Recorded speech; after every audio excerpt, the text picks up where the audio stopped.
હાલના સમયમાં હેરફોલની પરેશાની વધતી જાય છે. મોંઘા સિરમ વાપર્યા પણ રિઝલ્ટ મળતું નથી. તો આજે હું તમારા માટે એક એવી મેજિકલ હોમ રેમેડી લાવી છું જે તમારા વાળને લોબા, ઘટ્ટ અને મજબૂત બનાવશે. નમસ્કાર મિત્રો, હું જયશ્રી પટેલ મારી ચેનલ હિમા હર્બલ કેરમાં આપ સૌનું સ્વાગત કરું છું. આપણે બનાવીશું રાઈસ એન્ડ રોઝમેરી હેર વોટર. આ માત્ર પાણી નથી પણ તમારા વાળ માટે એક નેચરલ ટોનિક છે.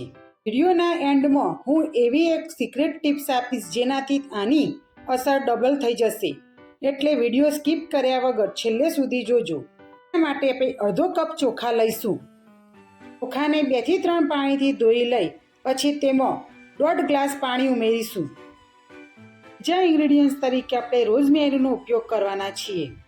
ચોખાનું પાણી ઇન્સ્ટોલ હોય છે જે ડેમેજ વાળને રિપેર કરે છે અને ગજબની ચમક આપે છે. રોઝમેરી સ્કેલ્પમાં બ્લડ સર્ક્યુલેશન વધારે છે જે ન્યૂ હેર ગ્રોથમાં મદદ કરે છે. લાઈક એ નેચરલ મિનોક્સાઇડ્સ. રોઝમેરીની 1 ચમચી ઉમેરીશું.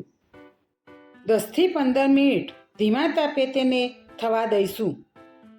અધકચરા થઈ જાય ત્યારે તેને ગેસ બંધ કરી નીચે ઉતારી ઠંડુ થવા દેવાનું. ચોખા અને રોઝમેરીના ગુણો બધા જ આપણા પાણીમાં આવી ગયા છે. સાધારણ ઘટ્ટ થયું છે. રેમેડીને રૂમ ટેમ્પરેચર પર આવવા દેવું. કોટનના કપડા દ્વારા તેને ગાળી લેવું. તમે આને પેસ્ટ પણ બનાવીને તમારા સ્કેલ્પમાં લગાવી શકો છો. રાઈસના નાના પાર્ટ્સ રહી જવાથી હેરમાંથી નીકળતા નથી. આ હેર વોટર આપણા વાળને પોષણ આપી હેલ્ધી બનાવે છે અને વાળને લોબા અને ઘટ્ટ બનાવે છે. આ વોટરને સ્પ્રે બોટલમાં ભરી લો. ફ્રીજમાં તમે 3 થી 4 દિવસ સુધી સ્ટોર કરી શકો છો.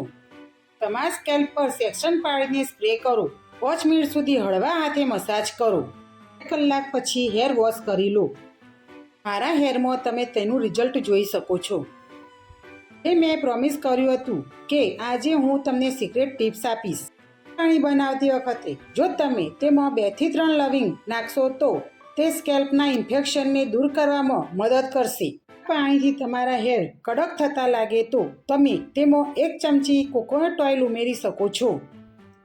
તમને આ વિડીયો હેલ્પફુલ લાગ્યો હોય તો આ વિડીયોને લાઈક કરજો, તમારી ફેમિલી સાથે શેર કરજો અને આવી જ નેચરલ રેમેડી માટે અમારી ચેનલને સબસ્ક્રાઈબ કરવાનું ભૂલશો નહીં. નમસ્કાર મિત્રો.